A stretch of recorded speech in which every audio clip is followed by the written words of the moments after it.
እንግዲህ በጣም ብዙ ማሳያዎች አሉ። ዘፍጥረት ምዕራፍ 6 ላይ ለምሳሌ በሴት በኩል የሚመጡ ዘሮች ማለት ነው። አዳም ሴትን ይወልድና ከዛን በሴት በኩል የሚመጡት ትውልዶች አሉ፣ በቃየል በኩል የሚመጡ ደግሞ ትውልዶች አሉ።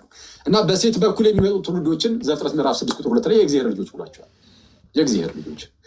ኢሳያስ ምዕራፍ 63 ቁጥር 16 ላይም ምን ይላል? አንተ አባታችን ነህ፣ ስምህም ከዘላለም ታዳጊያችን ነው ይላል። አንተ አባታችን ነህ፣ ሰው አባታችን ተብሏል እግዚአብሔር። ሚልኪያስ ምዕራፍ 2 ቁጥር 10 ላይም ለሁላችን አንድ አባት ያለን አይደለምን? አንድ አምላክስ የፈጠረን አይደለምን ይላል። ስለዛ የተፈጠረው በአንድ አምላክ ነው፣ ለሁላችን ያለን አንድ አባት ነው እየተባለ ይነገራል። ስለዚህ የእግዚአብሔር ልጆች ተብሎ ወይም ደግሞ አብ አባታችን ነው ተብሎ እንደዚህ ሊጠራ ይችላል። መላእክትም የእግዚአብሔር ልጅ ተብለዋል። መላእክት በኢዮብ ምዕራፍ 1 ቁጥር 6 ላይ ትንቢተ ኢዮብ መጽሐፈ ኢዮብ ምዕራፍ 1 ቁጥር 6 ምዕራፍ 2 ላይም ከዕለታት በአንድ ቀን የእግዚአብሔር ልጆች በእግዚአብሔር ፊት ለመቆም መጡ ይልና ከዕለታት በአንድ ቀን የእግዚአብሔር ልጆች በማን ፊት? በእግዚአብሔር ፊት ለመቆም መጡ። በእግዚአብሔር ፊት የሚቆሙት መላእክት ናቸው አይደለ? በእግዚአብሔር ፊት የሚቆመው እኔ ገብርኤል ነኝ እንዳለ ሰው በእግዚአብሔር ፊት ለመቆም መጡ ይልና በመካከላቸው ማን ነበረ? በመካከላቸውም ሰይጣን ነበረ። ሰይጣን ደግሞ በመካከላቸው መጣ ይላል። ኢዮብን ለመፈተን ፍቃድ ሊወስድ ማለት ነው ከእግዚአብሔር። ስለዚህ የእግዚአብሔር ልጆች ተብሎ ደግሞ እንደዚህ ይጠራሉ። መላእክት የእግዚአብሔር ልጆች ተብለዋል። ሰዎች የእግዚአብሔር ልጆች ተብለዋል። አይሁዳውያን የእግዚአብሔር ልጆች ተብለዋል። ቅድም እንዳልኳቸው ዮሐንስ ምዕራፍ 8 ላይም አንድ አባት አለን እርሱም እግዚአብሔር ነው ብለው አይሁዳውያን ሲናገሩ አይተናል። ታዲያ የጌታችን በምንድን ነው የሚለየው ከተባለ አጠር አድርጌ ነው የምነግራችሁ። የመጀመሪያው በመጽሐፍ ቅዱሳችን ላይ የእግዚአብሔር የገዛ ልጁ ተብሎ የተጠራ ከጌታችንና ከመድኃኒታችን ከኢየሱስ ክርስቶስ በቀር ማንም የለም። ነጥብ 1 በሉ። ነጥብ 1 የእግዚአብሔር የገዛ ልጅ፣ የእግዚአብሔር የገዛ ልጁ his own son የራሱ የገዛ ልጁ የገዛ ልጅ ተብሎ ሊጠራ የሚችለው ከኢየሱስ በቀር ማንም የለም በመጽሐፍ ቅዱሳችን። አብም የገዛ አባቱ ተብሎ ለኢየሱስ ካልሆነ በስተቀር ሌላ ለማንም ሊጠራ አይችልም። በመጽሐፍ ቅዱሳችን ላይ ኢየሱስ የእግዚአብሔር የገዛ ልጁ ተብሎ ተጠርቷል ብቻው፣ ሌላ አይጋራውም ይሄንን አገላለጽ። ምክንያቱም የገዛ የሚለው ቀጥታ ከእርሱ የተገኘ እንደሆነ ስለሚያሳይ የገዛ ነው የሚለው። ማስረጃ ሮሜ ምዕራፍ 8 ቁጥር 32 ላይ ይላል፣ ለገዛ ልጁ ያራራለት ነገር ግን ስለ ሁላችን አሳልፎ የሰጠው እንዲያ ሁሉን ነገር ከእርሱ ጋር እንዴት አይሰጠንም ይላል። ለማን ያራራ? ለገዛ ልጁ ያራራለት። ለገዛ ልጁ ያራራለት ካለ ኦኬ፣ ኢየሱስ የገዛ ልጁ ነው። ኢየሱስ ምኑ ነው? የገዛ ልጁ ነው። የገዛ ልጁ ነው ማለት ቀጥታ ከእርሱ የሚገኝ ነው ማለት ነው። ልክ ለምሳሌ ያንተ የገዛ ልጅህ ከተባልክ ቀጥታ ከአንተ የተወለደ ነው ማለት ነው። ኢየሱስ የአብ የገዛ ልጁ ተብሎ ተነግሮለታል። አብም ደግሞ ለኢየሱስ የገዛ አባቱ ተብሎ ተነግሮለታል። ብቻ ለኢየሱስ ብቻ። ዮሐንስ ወንጌል ምዕራፍ 5 ከቁጥር 17 ጀምሮ ጌታችን ኢየሱስ እንዲህ አለ፣ አባቴ እስከዛሬ ይሰራል እኔም ደግሞ እሰራለሁ አለ። የአገላለጽ በጣም ከባድ አገላለጽ ነው። እንዲህ የሚል አለ፣ አባቴ እስከዛሬ ይሰራል እኔም እሰራለሁ የሚል ማን አለ? ማንም የለም። ከማን በቀር? የገዛ ልጁ ከሆነው ከጌታችን በስተቀር። እና እንደ ሰው አባቴ እስከዛሬ ይሰራል እኔም ደግሞ እሰራለሁ አለና ዝቅ አለና እዛው ቁጥር 18 ላይ ቀጣይ ቨርስ ማለት ነው። ቅዱስ ዮሐንስ እንደዚህ አለ፣ እንግዲህ ሰንበትን ስለሻረ ብቻ አይደለም ይልቁንም ራሱን ከእግዚአብሔር ጋር አስተካክሎ እግዚአብሔር የገዛ አባቴ ነው ስላለ አይሁድ ሊገሩት ይፈልጉ ነበር አለ። እንደው ተቋረጠ መሰለኝ። አንዴ ይህንትን መጣብኝ እስቲ ቆይ። እሺ ይሰማል ብዬ ተስፋ አደርጋለሁ። ኢየሱስ እንግዲህ ሰንበትን ስለሻረ ብቻ አይደለም ይልቁንም ራሱን ከእግዚአብሔር ጋር አስተካክሎ፣ ራሱን ከእግዚአብሔር ጋር ምን አድርጎ? አስተካክሎ እኩል አድርጎ፣ ራሱን ከእግዚአብሔር ጋር እኩል አድርጎ እግዚአብሔር ምን ነው ይላል? የገዛ አባቴ ነው ስላለ አይሁድ ሊገድሉት ይፈልጉ ነበር ያለ፣ አብዝተው ይፈልጉት ነበር። እግዚአብሔር ምን ነው ስላለ መጽሐፍ ቅዱሳችሁን ገልጣችሁ ታነበው እግዚአብሔር አባቴ ነው ስላለ ተብሎ ተተርጉሞ ልታገኙ ትችላላችሁ። አማርኛው ላይ ግን ትክክለኛው ትርጉም የገዛ አባቴ ነው የሚለው። ብዙዎቹ እንግሊዝኛ ቨርዥኖች ጥሩ ናቸው። his own father ይላል ወይም my own father። የገዛ አባቴ አለ። አብ የገዛ አባቱ ተብሎ የሚነገርለት ለኢየሱስ ነው። ለአብ የገዛ ልጁ ተብሎ የሚነገርለትም ለኢየሱስ ብቻ ነው። ከኢየሱስ ውጭ ካለ አንድ ማስረጃ አምጡ ብሎ መጠየቅ ይቻላል። አንድ ማስረጃ የገዛ ልጁ ተብሎ ማንም የለም። የገዛ አባቱ ተብሎ አንድም የለም። በጌታችንና በወልድና በአብ መካከል ያለው አንዱ ግንኙነት ይሄ ነው። ስለዚህ የመጀመሪያው ነጥብ ይሄ ነው። የገዛ ልጅ የገዛ አባት ተብሎ የሚቀመጠው ይሄ አገላለጽ።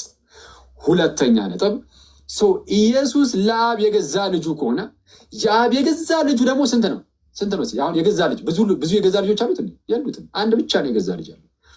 ስለዛ ብቸኛ ልጁ ነው ኢየሱስ ለአብ። ከዚህ አንጻር ማለት ነው የገዛ ልጅ የሚለው ለየት ያለ ስለሆነ ምንድነው የገዛ ልጅ የሚለው ለየት ያለ አገላለጽ ስለሆነ ወይም ደግሞ ለየት ያለ ልጅነት ከራስ የተገኘ አይነት ልጅነት ስለሆነ በእንደዚህ አይነት ልጅነት ደግሞ አብ ስንት ልጅ አለው ከተባለ አንድ ብቻ።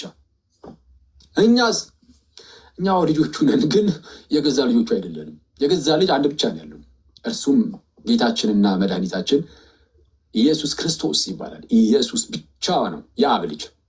ማስረጃ ዮሐንስ ወንጌል ምዕራፍ 1 ቁጥር 14 ላይ ቃልም ሥጋ ሆነ በእኛም አደረ፣ ጸጋንና እውነትንም የተመላ ነው ይልና አንድ ልጅም ከአባቱ ዘንድ እንዳለ ያለውን ክብሩን አየን አለ። ስንት ልጅ? አንድ ልጅ። ከብዙዎች መካከል አንዱ ልጅ አይደለም፣ ብቸኛ ልጅ ማለት ነው። ሂዝ ኦንሊ ቢጋትን ሰን ማለት ነው። ኦንሊ ቢጋትን ሰን፣ ኦንሊ ቢጋትን ሰን፣ ብቸኛ ልጅም አንድያ ልጅም፣ ብቸኛ አንድያ ልጅ፣ አንድ ልጅም አለ። ብቸኛ ልጅ አሉ። እኛስ ልጆቹ አይደለንም? ለአብ ነን፣ ግን የክርስቶስ ልጅነት ይለያል። የገዛ ልጁ ነው ኢየሱስ ለአብ የገዛ ልጁ፣ ከእርሱ የሚገኝ የሆነ ልጁ፣ በስጦታ የተሰጠው አይደለም፣ የገዛ የሆነ ልጁ እንደዛ በመሆኑ ምክንያት ብቸኛ ልጁ ነው። ተጨማሪ ማስረጃ ዮሐንስ ወንጌል ምዕራፍ 1 ቁጥር 18 ላይ ከቁጥር 17 ጀምሮ ሕግ በሙሴ ተሰጥቶ ነበረ፣ ጸጋና እውነት ግን በጌታ በኢየሱስ ሆነ ይልና መቼም ቢሆን እግዚአብሔርን ያየው አንድ እንኳ የለም፣ በአባቱ እቅፍ ያለ አንድ ልጁ እርሱ ግን ተረከው ይላል። በአባቱ እቅፍ ያለ አንድ ልጁ።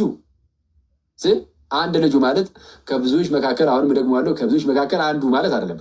ሂዝ ኦንሊ ቢጋትን ሰን ነው የሚለው፣ ብቸኛ ልጁ፣ አንድያ ልጁ እርሱ ተረከው። በአባቱ እቅፍ ያለን የተባለው ምንድን ነው? በአባቱ እቅፍ ያለ ማለት አገላለጹ ራሱ አያስገርም?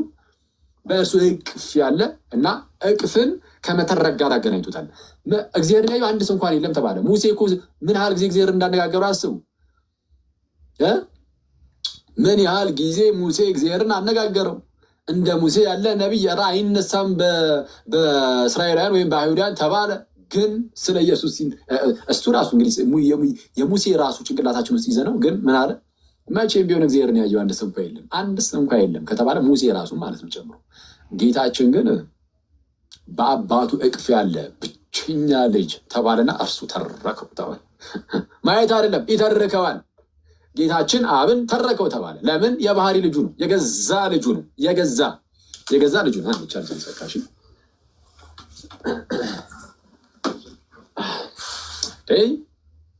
ሰው ብቸኛ አንድያ ልጁ ነው። ተጨማሪ ማስረጃ ዮሐንስ ወንጌል ምዕራፍ 3 ቁጥር 16 ጌታችን እንደዚህ አለ። አንዴ ሰው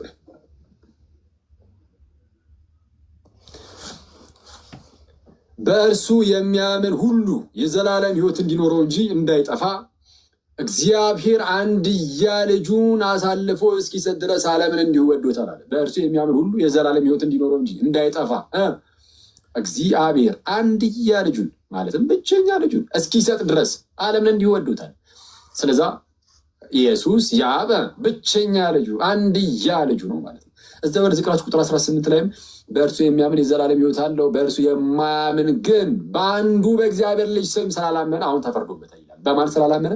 በአንዱ በእግዚአብሔር ልጅ። ስለዛ ኢየሱስ የአብ ብቸኛ ልጁ ከመሆኑ አንጻር እንደኛ ያለ አይነት ልጅነት እንዳልሆነ እናውቃለን። ሁለት ነጥብ እናሳያችሁ።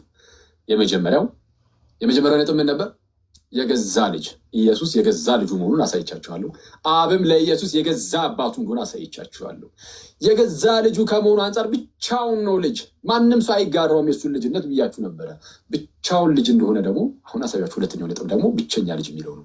የገዛ ልጅ፣ ብቸኛ ልጅ።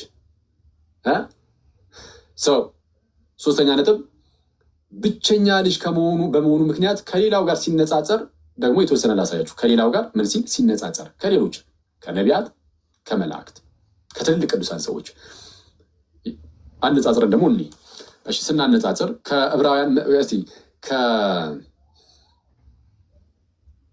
ከመላእክትን ጀምር። ከመላእክት ጋር እናነጻጽር የሱ ልጅነት። እንግዲህ መላእክት የእግዚአብሔር ልጆች ተብለዋል። እንዳሳያችሁ በኢዮብ ምዕራፍ 1:6 ምዕራፍ 2 ላይም በዕለት ከዕለታት በአንድ ቀን የእግዚአብሔር ልጆች በእግዚአብሔር ፊት ለመቆም መጡ ይላል። የእግዚአብሔር ልጆች በእግዚአብሔር ፊት ለመቆም መጡ፣ ሰይጣንም ደግሞ በመካከላቸው መጣ ብሏል። ስለዛ የእግዚአብሔር ልጆች ተብለዋል መላእክት። ግን ከክርስቶስ ጋር ሲነጻጸሩ ዕብራውያን ምዕራፍ 1:5 ይላል ከመላእክትስ አንተ ልጄ ነህ፣ እኔ ዛሬ ወልጄ ያለው ደግሞም እኔ አባቱ ሆናለሁ እርሱም ልጅ ይሆነኛል ያለው ከቶ ለማን ነው? አንተ ልጄ ነህ እኔም አባቱ ሆናለሁ።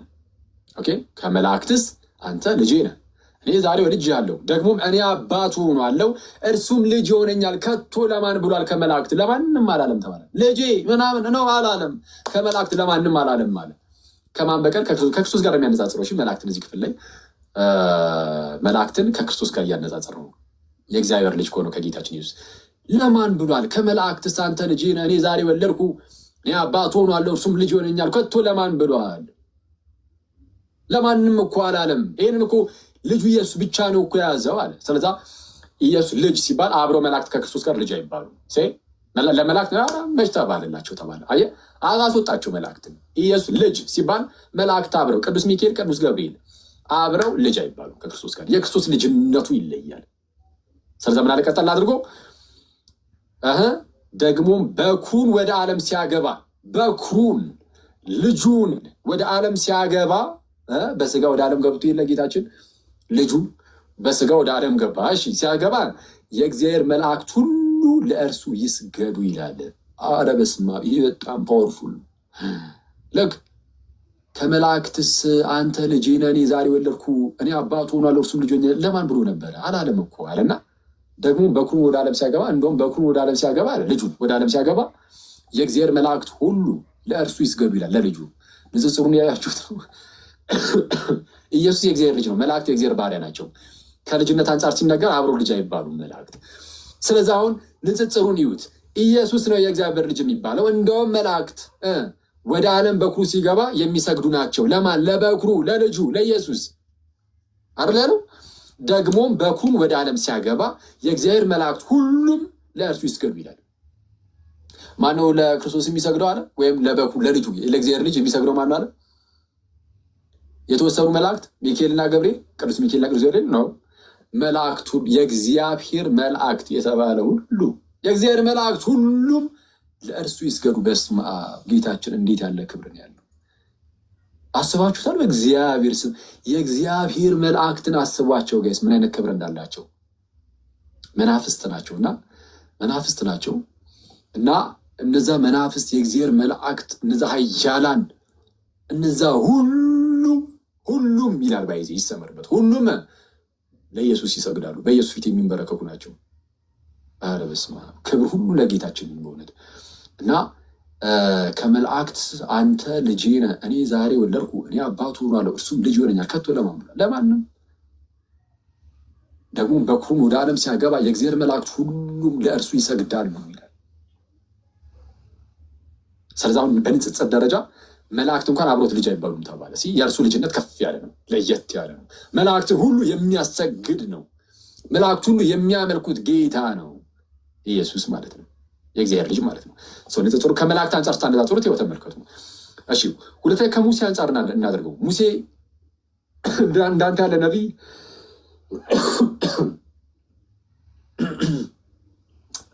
አይነሳም የተባለለት ነው እና እንደርሱ ያለ ነቢይ አልተነሳም ተብሎ የተነገረለት ነው። ሙሴ በአይሁዳውያን ዘንድ ትልቅ ቦታ አለው። ከእርሱ ጋር ስናነጻጽረውስ ዕብራውያን እዛው ምዕራፍ 3 ቁጥር 5 ላይ ያነጻጽሯል ጳውሎስ። አሁንም ሙሴስ በኋላ ስለሚነገረው ነገር ምስክር ሆኖ ምስክር ሊሆን በቤቱ ሁሉ እንደ ሎሌ ወይም እንደ ባሪያ የታመነ ነበረ። ማን? ሙሴ። በኋላ ለሚመጣው ነገር ምስክር ሊሆን እንደታመነ ሎሌ እንደ ሎሌ የታመነ ነበረ። እንደ ሎሌ እንደ ባሪያ የታመነ ነበር። ክርስቶስ ግን እንደ ልጅ በቤቱ ሁሉ ላይ የታመነ ነው። ሙሴ እንደምን እንደ ባሪያ እንደ ሎሌ የታመነ ነበር። ክርስቶስ ግን እንደ ልጅ። ልዩነታቸውን አያችሁ? የክርስቶስ ልጅነትን ክርስቶስ ልጅ ሲባል መላእክት አብረው ልጅ አይባሉም፣ ባሪያ ናቸው። ለክርስቶስ ጭራሽ የሚሰግዱ ናቸው። ክርስቶስ ልጅ ሲባል ሙሴ አብሮ ልጅ አይባልም። ሙሴ እንደ ሎሌ ነው፣ እንደ ባሪያ ነው። ክርስቶስ ነው እንደ ልጅ ተባለ። አሁን ሙሴ የእግዚአብሔር ልጅ አይደለም እንዴ? ሙሴ ከአይሁዳውያን ጋር አብሮ የእግዚአብሔር ልጅ ነው። ግን ከክርስቶስ ጋር ልክ አብሮ ሲቀርብ ሙሴ ልጅ አይደለም፣ ብቻውን ኢየሱስ ልጅ ይሆናል። እንደ አጠቃላይ ከነቢያት አንጻር ላነጻጽርላችሁ። ዕብራውያን ምዕራፍ 1 ቁጥር 1 ላይ ታስታውሳላችሁ። ምንድን ነበር ያለው? የዕብራውያን ጸሐፊ ቅዱስ ጳውሎስ ዕብራውያን ምዕራፍ 1 ቁጥር 1 ላይ እግዚአብሔር ከጥንት ጀምሮ በብዙ አይነትና በብዙ ጎዳና ለአባቶቻችን በነቢያት ተናግሮ ይላል። ልክ እግዚአብሔር ከጥንት ጀምሮ በብዙ አይነትና በብዙ ጎዳና ለአባቶቻችን በማን ተናግሮ? በነቢያት ተናግሮ ይላል። እሺ ከጥንት ጀምሮ በነቢያት ነበር የተናገረው። በነቢያት ተናግሮ አሁንስ ሁሉን ወራሽ ባደረገው ደግሞም ዓለማትን በፈጠረበት በልጁ በዚህ ዘመን መጨረሻ ለእኛ ተናገረናል። ከዚህ ቀደም ለነበሩት አባቶቻችን በነቢያት ነበር የተናገሩ አለና ጳውሎስ ቀጠል አደረገና ለእኛ ግን አለ ሁሉን ወራሽ ባደረገው ደግሞም ዓለማትን በፈጠረበት በልጁ በነቢዩ በልጁ እነዛን ነቢያት ብሏቸው ነበረ። ምንድነው? በነቢያት ተናግሮ ብሎ ነበረ። በነቢያት ተናግሮ አለና ከነቢያት ሲለየው ልጁ ነውና ለየት አድርጎ ዓለማትን በፈጠረበት በምኑ? በነቢዩ በፍጹም በልጁ አለ። በልጁ ከነዛ ጋር አብሮ ነቢይ አይባልም። እነዛ ነቢይ ብሎ ይነጠላቸዋል። ኢየሱስን ግን ልጅ ብሎ ይነጥለዋል። ስለዛ የክርስቶስ ልጅነት እንደ ማንኛውም ነቢይ ልጅነት ያለ በፍጹም አይደለም። የገዛ ልጅነት ነው። የገዛ ልጅነት ነው። ስለዚህ ያውም ደግሞ የልጅነት ዓለማትን የፈጠረበት በመሆኑ ምክንያት ልጅነቱ ከመቼ ጀምሮ ነው? ይህ ልጅ መቼ የነበረ ነው? መቼ የነበረ ነው? ይህ ልጅ ዓለማትን የፈጠረው በእርሱ ከሆነ አክቹዋሊ ቃሉ ዘመናትን ይላል። ኤዮንስ ነው የሚለው። ቅዱስ ዮሐንስ አፈወርቅ ይህንን ይይዝና ኦኬ ዘመናትን የፈጠረበት ይላል። ጊዜያትን ዘመናትን በፈጠረበት በልጁ ይላል። ጊዜ እንኳን የተፈጠረው በልጁ ነው። በልጁ ጊዜ ከተፈጠረ እንግዲያውስ ልጁ ከጊዜም ቀደም ብሎ ነበረ። ስለዛ ልጁ ወልድ ከጊዜ ውጭ ነው። ከጊዜ ውጭ ከሆነ ደግሞ የተፈጠረ አይደለም። የተፈጠረ ቢሆን ጊዜ ውስጥ ይገባል። ምክንያቱም መፈጠር ከተጀመረ ጊዜ አብሮ ያኔው ስለሚጀምር ማለት ነው። በዚህ ጊዜ ተፈጠረ ስለሚባል ኢየሱስ የመጀመሪያው ፍጡር ቢሆን ኖሮ አርዮሳውያን እንደሚሉት ሙስሊሞች ሲጀመር የመጀመሪያው ፍጡር ነው አይሉ። እነሱ አሁን ባለፈው የመጣ ሰው ነው ብቻ ነው የሚሉት። ነቢዩ ሆኖ በቃ አሁን የዛሬ 2000 ዓመት ብቻ ህልውና ነው የጀመረ። ከነሱ ቀደም ከሙስሊሞች ቀደም ብሎ ግን አርዮስ ተነስቶ ነበር። አርዮስ የተሻለ ነው። አርዮስ ምን አለ? የተሻለ ነው ስላችሁ ከዛ አንጻር ማለት ነው። አስቀድሞ የነበረውን ህልውና ቢያንስ ያውቃል እንጂ አርዮስም የተረገመ መናፍቅ ነው እና እርጉም መናፍቅ ነው። እሺ እና አርዮስ ምን ይል ነበረ? መጀመሪያ አብ ኢየሱስን ፈጠረ። ኢየሱስን ከፈጠረ በኋላ ዓለማትን ፈጠረ፣ ሌሎችን ፍጥረታት ሰማይን ምድርን ፈጠረበት ይላል። ቅዱስ ዮሐንስ አፈወርቅ ግን ይህንን ጥቅስ ያዝ ያደርግና ምንድነው ዘመናትን ፈጠረበት ይላል፣ ጊዜን ፈጠረበት ይላል። ጊዜን እግዚአብሔር ጊዜን የፈጠረው በልጁ ከሆነ ልጁ ከጊዜ ቀደም ብሎ ነበረ። ስለዛ ከጊዜ ውጭ ነው። ከጊዜ ውጭ ከሆነ በዘላለም ውስጥ ያለ ነው። በዘላለም ውስጥ ከሆነ እና ጊዜያቱም የተፈጠሩት በልጁ ነው ከተባለ ልጅነቱም የዘላለም ነው። ልጅነቱ ዘላለማዊ የሆነ ልጅነት ነው። ስለዛ ክርስቶስ የእግዚአብሔር ልጅ ነው ሲባል ቃል እንደመሆኑ ነው። የእግዚአብሔር ቃል እንደመሆኑ ዓለማት የተፈጠሩት በእግዚአብሔር ቃል ነው አይደለ? ዓለማት የተፈጠሩት በእግዚአብሔር ቃል ነው። ስለዚህ የእግዚአብሔር ቃል የእግዚአብሔር ልጅ ነው። የእግዚአብሔር ልጅ ነው።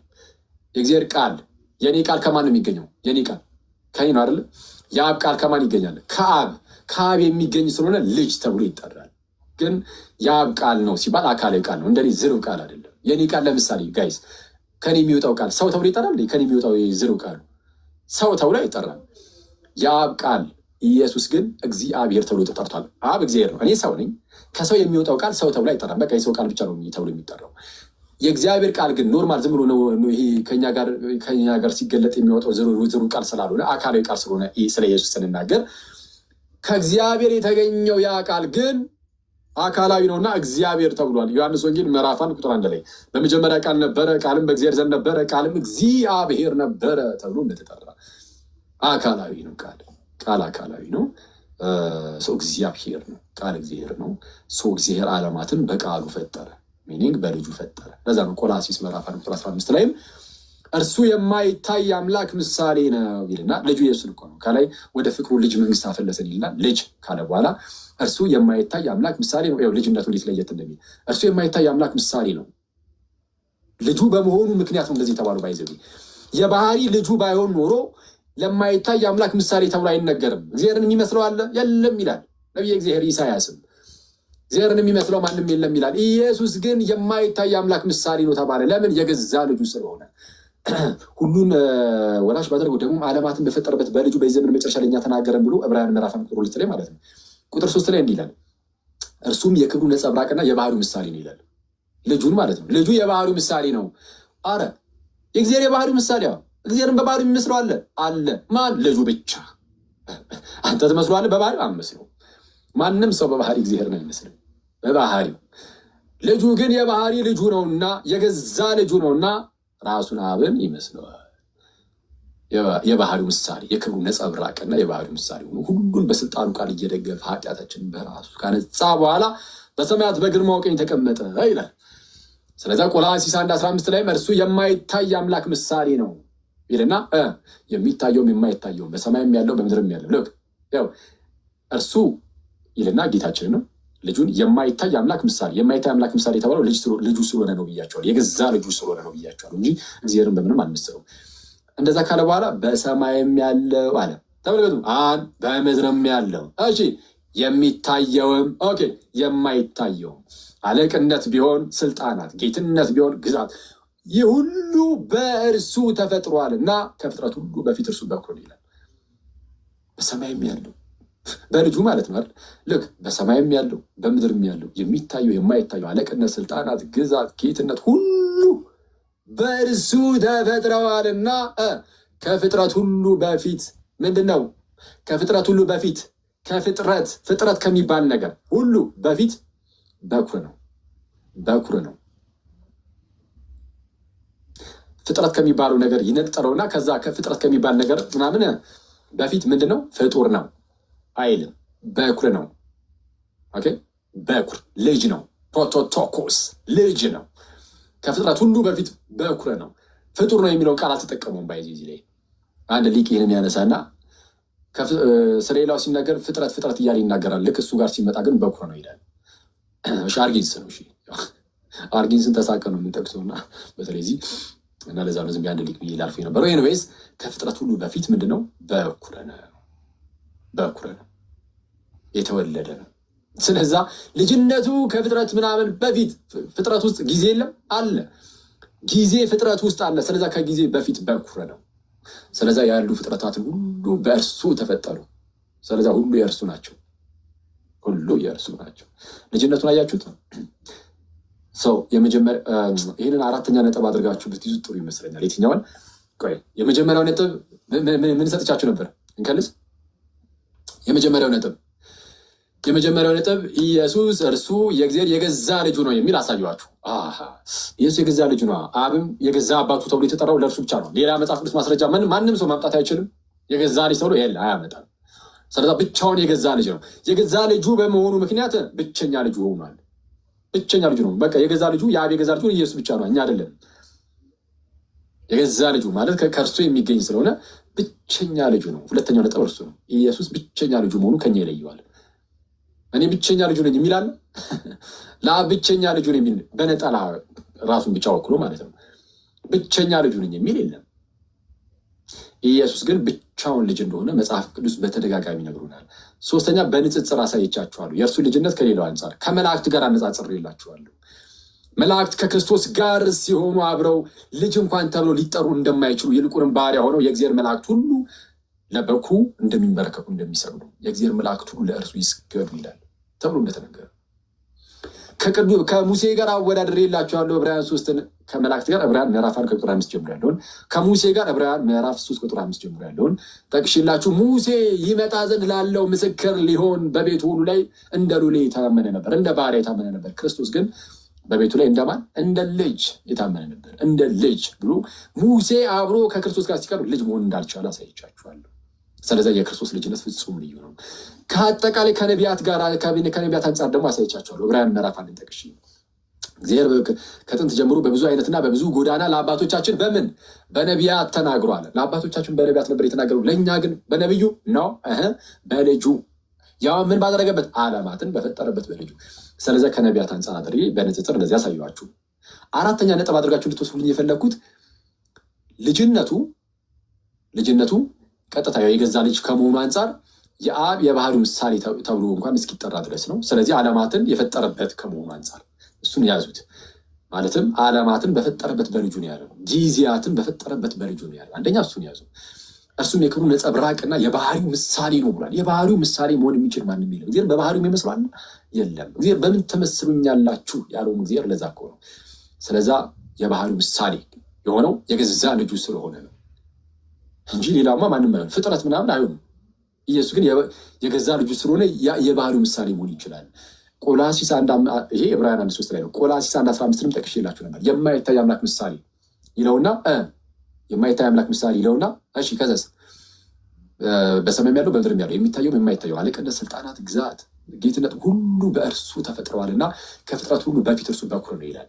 ስለዛ የማይታይ አምላክ ምሳሌ ሆኖ የገዛ ልጁ ከመሆኑ አንጻር ነው እና ከፍጥረት አንጻርም ይሁት ዓለማት ሁሉ የተፈጠሩት ጊዜያት ሁሉ የተፈጠሩት በእርሱ ስለሆነ ከጊዜ በፊት ነውና ከዘላለም ነው ደግሞ የእርሱ ልጅነት። ስለዚህ ይለያል።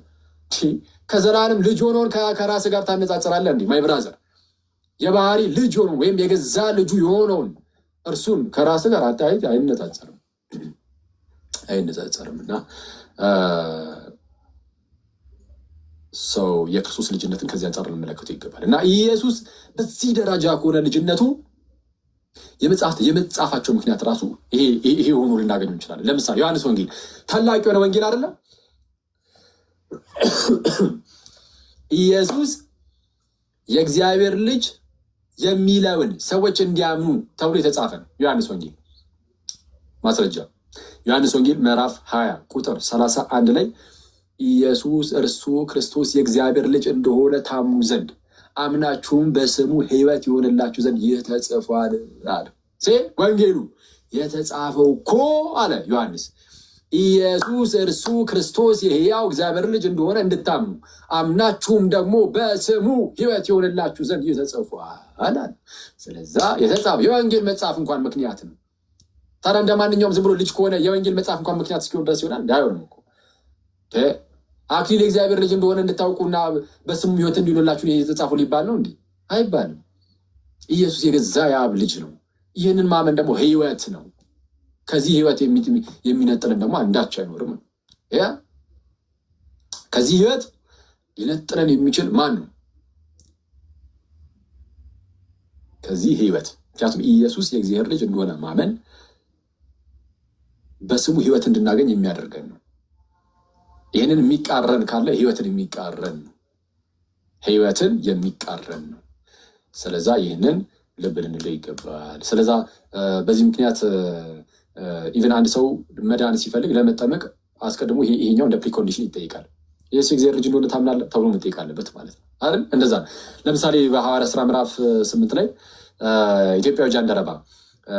ኢትዮጵያዊ ጃንደረባ የኢሳያስን መጽሐፍ እያነበበ በሰረገላ ሲሄድ ሳለ ትላለች። ፊልጶስ ያገኘዋል። መንፈስ ቅዱስ ፊልጶስን ይልከዋል ወደ እርሱ ይልከውና ታሪኩን ታውቁታላችሁ። የነሱ ወንጌል ሰበከለትና ሲሄዱ ውሃ አገኘ። እነሆ ውሃ እንዳልጠመቅ የሚከለክለኝ ምንድር ነው አለ። እነሆ ውሃ እንዳልጠመቅ የሚከለክለኝ ምንድን ነው አለ ኢትዮጵያዊ ጃንደረባ። ከዛ ፊልጶስ መለስ አደረገና ምን አለ? ኢየሱስ የእግዚአብሔር ልጅ እንደሆነ ካመንክ ተፈቅዶልሃል። ካመንክ ተፈቅዶልሃል አለ። ኢየሱስ የእግዚአብሔር ልጅ እንደሆነ አምናለሁ አለ። ካመንክ ተፈቅዶልሃል አለ። ካመንክ ተፈቅዶልሃል ሲለው ምን አለ? ኢየሱስ የእግዚአብሔር ልጅ እንደሆነ አምናለሁ። ስለዚህ ለመጠመቅ እንደ ፕሪኮንዲሽን እንኳን ሆነ ኢየሱስ የእግዚአብሔር ልጅ ነው የሚለውን ማመን ማለት ነው። ስለዚህ ይህ የስብከት ሳይቀር ርዕስ ሆነ ማለት ነው። ምን ሆነ ይህ ነገር? ኢየሱስ የእግዚአብሔር ልጅ የሚለው የስብከታችን ሁሉ ርዕስ ነው። የስብከታችን ቁንጮ ነው። ቅዱስ ጳውሎስ አሳዳጅ ነበር እንደምታውቁት እና ክርስቲያኖችን ያሳደድ የነበረ ነው። የመጀመሪያው ሰማዕቱ ቅዱስ እስጢፋኖስ ተወግሮ በሞተ ሰዓት የተርሴሱ ሳውል ወይም ጳውሎስ የምንለው ማለት ነው። ቅዱስ ጳውሎስ በጣም የምንወደው አባታችን መምህራችን ጳውሎስ በሰዓቱ ወደ ክርስትና ስላልመጣ አንድ ጎበዝ ተብሎ ተጠቅሷል። እዛ ጋር የገዳዮቹን ልብስ ይዞ ይተባበር ነበር በስጢፋኖስ መሞት እና አውግስትን ምን ይላል? እንደውም እዛ ላይ ስጢፋኖስ ይጸልያል፣ ጌታ የሚያደርጉትን አያውቁምና ይቅር በላቸው ብሎ ጸልዮ አልነበረ? ያ የስጢፋኖስ ጸሎት ያ በጥበብ የተሞላው በእግዚአብሔር ጸጋ የተሞላው ሰው ማለት ነው። እንደዛ ተብሎ ተገልጾለታል ስጢፋኖስ እና ይኸው በሳውል ላይ ይታያል ይላል። የሚያደርጉትን አያውቁምና ይቅር በላቸው ጌታ ሆይ ብሎ ጸልዮ አልነበረ? ሳውልን ጌታችን ከዛ ውስጥ ይወስዷል። በደማስቆ ክርስቶስ ኢየሱስ ያገኘውና ሳውል ሳውል ስለምን ታሳድደኛለህ? ጋይስ ክርስቲያኖችን ማሳደድ ኢየሱስን ማሳደድ ነው። ክርስቲያኖችን ማሳደድ የተከበረ ህዝብ ነው። ክርስቲያን ብልጫ አለው። በምድር ላይ ስንኖር አይደለም ማለት በምድር ላይ እንደው አብረህ ትኖራለህ ተቻችለህ ተፋቅረህ ምናምን። በመንፈሳዊ ዓለም ግን በፈጣሪ ዘንድ ግን ክርስቲያን ብልጫ ነው። የእግዚአብሔር ህዝብ ነው። በእግዚአብሔር መንግስት ውስጥ ያለ ነው። ስለዚህ ክርስቶስ ማን ነው? ይህንን ህዝብ ይህንን የእግዚአብሔር ህዝብ እነዚህን ክርስቲያኖችን ይህን የእግዚአብሔርን ህዝብ መንካት ማለት ክርስቶስን መንካት ነው። እንዴ በዛ ደረጃ ነው።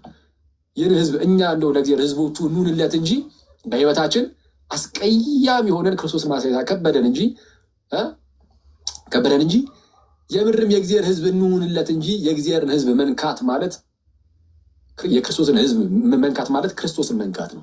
ስለዛ ምን አለው ጌታችን ኢየሱስ ጳውሎስን ሲያሳድድ ስለነበረ ክርስቲያኖችን፣ ሳውል ሳውል ስለምን ታሳድደኛለህ? ኧረ አንተ ማነህ ጌታዬ አለው። አንተ የምታሳድደኝ የናዝሬቱ ኢየሱስ ነኝ አለው።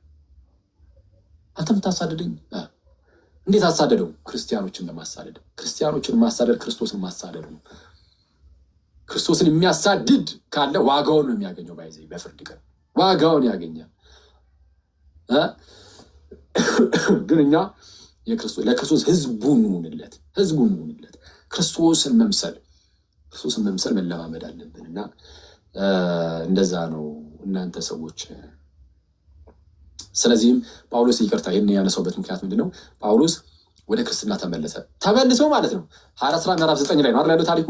ሐዋርያት ሥራ ምዕራፍ 9 ላይ ከአናንያ ጋር ምናምን ተገናኝቶ ምናምን ነገር 22 ምዕራፍ ላይ ታሪኩ ያው ይነገራል። በጳውሎስ ግን ያው ሲኩዌንሱን ጠብቀን ስንሄድ ሐዋርያት ሥራ 9 ምዕራፍ አካባቢ ላይ ያለው የሚመጣውና ገና ከመምጣቱ በምኩራቦቻቸው ገብቶ ይላል። ሐዋርያት ሥራ ምዕራፍ 9 ቁጥር 20 ላይ ወደ ምኩራቦቻቸውም ገብቶ ኢየሱስ የእግዚአብሔር ልጅ እንደሆነ ይሰብክ ጀመራል። የጳውሎስ የስብከቱ ጅማሬ የቤተ ክርስቲያናችን መሰረት የሆነው ትምህርት ኢየሱስ የእግዚአብሔር ልጅ የሚለው ነው። የጳውሎስ የስብከቱ መጀመሪያ ምን የሚለው ነው? ኢየሱስ የእግዚአብሔር ልጅ ነው ብሎ በምኩራቦቻቸው መስበክ ነው። ይሄ ታላቅ የሆነ ኮንፌሽን ነው። ለምን መሰላችሁ ትልቅ የሆነው? ኢየሱስ የእግዚአብሔር ልጅ እንደሆነ አንድ ሰው ካመነ በክርስቶስ በኩል የተገለጠውን ሁሉ አሚን ብሎ ይቀበላል።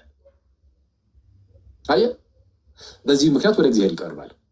በልጁ በኩል ካልሆነ ቤትም መቅረቢያ የለም። ልክ ጌታ ምሳሌ እንደሰጠ ማለት ነው። አንድ ክፍል ላይ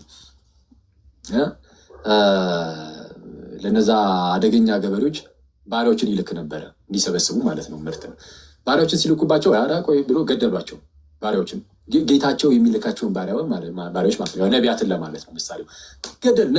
ነቢያትን ሲልኩ አንዳንዶቹን ገደሏቸው፣ አንዳንዶቹን ወግረው አባረሯቸው። ልጄንስ ያፍሩታል ብሎ መጨረሻ ላይ ልጁን ላከ ይላል። ልጁን ደግሞ ወራሹ መጣ ብሎ ገደሉታል። ልክ እንደዚህ ነው። ነቢያትን እግዚአብሔር ላከ፣ መጨረሻ ላይ ልጁን ላከ። ከልጁ በኋላ ነቢይ የለም። ከልጁ በፊት ብዙ ነቢያት መጥተው ነበረ፣ ግን የነቢያት ሁሉ መደምደሚያ ኢየሱስ መጣ። ስለዛ መጨረሻ ላይ በልጁ ተናገረ። ተመልሰን በነቢያት እንስማ አንልም። በልጁ የሰማን ሰዎች ድጋሚ በነቢያት እንስማ አንልም። አሁን በልጁ ተነገረን። ልጁ ንጉሳችን ሆነ፣ መንግስቱን አቋቁሞልናል። ቤተክርስቲያንን በመንግስቱ ውስጥ አለን፣ ጸንተን እንኖራለን። ጋይስ በመንግስቱ በየሪሲያን ሰው እርሱ ንጉሳችን ነው። እንዲህ ብለን መጨረሻ ላይ ንጉሱ ይመጣና መንግስቱን ይዞ ይሄዳል። አለቀ። እንደዛ ነው እና የእግዚአብሔር ልጅ ጸጋ በሁላችን ላይ ይሁን። ይሄ ነው እናንተ ሰዎች ይብቃል። ስለዛ እነዚህን እንዳትረሱ እሺ። እነዚህን ነጥቦች ኢየሱስ የገዛ የአብ ልጁ፣ ስለዛ አብም ለኢየሱስ የገዛ አባቱ የሚለውን፣ ኢየሱስ ብቸኛ ልጁ የሚለውን፣ ሶስተኛ በንጽጽር ደረጃ ከሌሎች ልጆች ተብሎ ከተጠሩት ጋር አነጻጽር የላቸዋለሁ ከመላእክት ከሙሴና ከሁሉም ነቢያት ጋር። ዘና አራተኛው ነጥባችን ደግሞ ኢየሱስ የእግዚአብሔር ልጅ ሲባል ከባህሪው አንጻር የባህሪው ምሳሌ ተብሏል። የማይታመን ምሳሌ ተብሏል። እሱ ውስጥ አካተን ደግሞ ከዘላለም የሆነ ልጅነት እንዳለው አሳይተናል። ከፍጥረት ሁሉ በፊት ልጅ እንደተባለ አይደለ? ዘና አምስተኛ በምን አጠቃለል ነው? በዚህም ምክንያት የወንጌል መጽሐፍ እንኳን ምክንያት ሆኗል። ኢየሱስ የእግዚአብሔር ልጅ እንደሆነ ታምኑ ዘንድ አምናችሁ በስሙ ሕይወት ይሁንላችሁ ዘንድ ተብሎ እንኳን እስኪነገር ይህ ተጽፏል ተባለ። ኢየሱስ የእግዚአብሔር ልጅ እንደሆነ እንድታምን የተጻፈው እስኪባል ድረስ ለመጠመቅ እንደ ፕሪኮንዲሽን ሆኗል፣ እንደ ቅድመ ሁኔታ ይህን ማመን። ስለዚህ ትልቅ ነገር ነው ማለት ነው። እንደ ማንኛውም አይደለም፣ እንደ ማንኛውም ልጅነት አይደለም ማለት ነው። የጳውሎስ የመጀመሪያው ስብከቱ እንደሆነ አይተናል። ጳውሎስ ገና ወደ ክርስትና ከመምጣቱ ኢየሱስ የእግዚአብሔር ልጅ እንደሆነ በምኩራቦቻችሁ መስበክ ጀመረ ነው የሚለን። በዚህ ደግሞ ጨረስን ማለት ነው። ስለዛችን ያዝ አድርጉና ይሄ እኮ እንዲህ ተብሎ ምናምን አቀላጥፏት ምናልባት ዩቲዩብ ላይ ምናምን ሊደረግ ስለሚችል ሄዱና በሉ ሐዋርያዊ መልሶች የሚል የቴሌግራም ቻናል አለ። ግሩፑን አይደለም፣ ግሩፑን ሪኮመንድ የዱርዬ ስብስብ ቀስ ብላችሁ እየተላመዳችኋቸው ተቀላቀሏቸው እና ቻናሉን ግን ተቀላቀሉና አክቹዋሊ ቻናሉ ግን ዝም ብላችሁ ግቡበትና እዛ ላይ አስቀምጥላችኋለሁ። ጥቅሶቹን አስቀምጬላችሁ ታዩትና በደንብ ትለማመዱታላችሁ። መጀመሪያ እናንተን ይዋሃዳችሁ ምናምን፣ ከዛ በኋላ ያው ታውቁታላችሁ። በርግጡላችሁ ዝም ብላችሁ ያዟትና ጥቅሱን ተጠቀሙት ከጓደኞቻችሁ ጋር በመስሪያ ቤት፣ በትምህርት ቤታችሁ፣ ዩኒቨርሲቲ፣ ሃይስኩል ምናምን እና በየትኛውም አጋጣሚ እንደዛ ተጠቀሙ። በቤታችሁ ውስጥ ለተናነሹ ወንድሞቻችሁ፣ እህቶቻችሁ፣ ለኩዮቻችሁ ወደ ወንድመቶቻችሁ እንደዛ ለማጋራት ትሞክራላችሁ ማለት ነው። ይብቃል። ኮሜንት ልክፈትላችሁና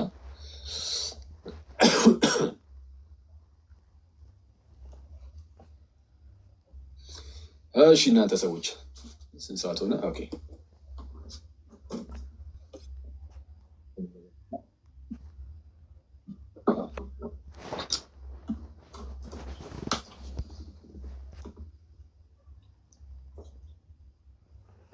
ውሃ እንጠጣለን። አይሻልም ጋይስ?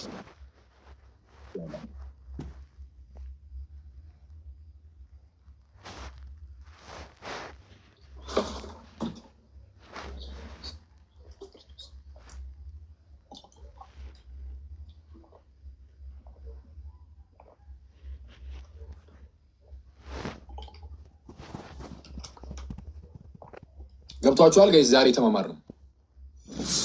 ገባችሁ? ትምህርታችን ምናምን ዛሬ ተማማር ነው።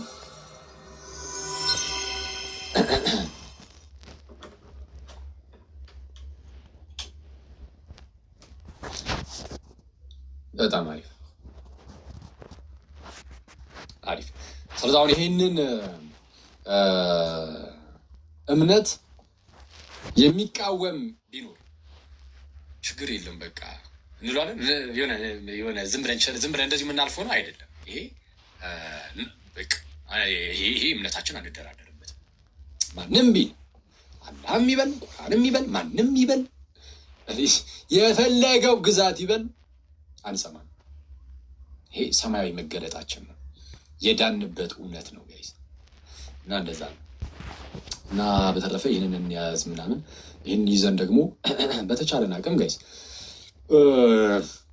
ሁሌም እንደምንለው ደግሞ አሁን ኢየሱስ የእግዚአብሔር ልጅ እንደሆነ ማመኑ ጥሩ ነው ሳይሆን ግዴታችን ነው። ይህ በነገራችን የድህነት ጉዳይ ነው ብያቸዋል አይደል? ዮሐንስ ወንጌል ምዕራፍ 17 ቁጥር 5 ላይ ዮሐንስ ወንጌል ምዕራፍ 17 ቁጥር 5 ላይ ነው እውነተኛ አምላክ ይሁን ከአንተም ብቻ የላከውንም ኢየሱስን ያውቁ ዘንድ ይህች የዘላለም ሕይወት ናት ይላል። እውነተኛ አምላክ ይሁን ከአንተም ብቻ የላከውንም ኢየሱስን ያውቁ ዘንድ ይህች የዘላለም ሕይወት ናት። የዘላለም ሕይወት ጉዳይ ነው እና ይህን ማወቅ ግዴታችን ነው። የድህነት ጉዳይ ነው፣ የዘላለም ሕይወት ጉዳይ ነው። ይህ እንዳለ ሆኖ ደግሞ እንግዲህ ይህ የእግዚአብሔር ልጅ በመንግስት ውስጥ ንጉሥ ከሆነ እኛ ምንድን ነው ለንጉሱ መሆን እንደሚገባን ግን ልንሆን ይገባል። ይሄ ሁሌም በተደጋጋሚ ነው ልንነጋገር የሚገባው። እኔ በተደጋጋሚ ያው በቃ ራሴን ምናምን ስደክም ስለማየው ማለት ነው በላይፌ ውስጥ በጣም ስደክም በጣም ስወድቅ ምናምን ስለማውቀው ሁሌ ምናልባት እንደኔ ደካሞች ልትኖሩ ስለምትችሉ ብዙ በተደጋጋሚ ይህንን ነገር ማሳሰባችን ጥሩ ነው ብዬ አስባለሁ።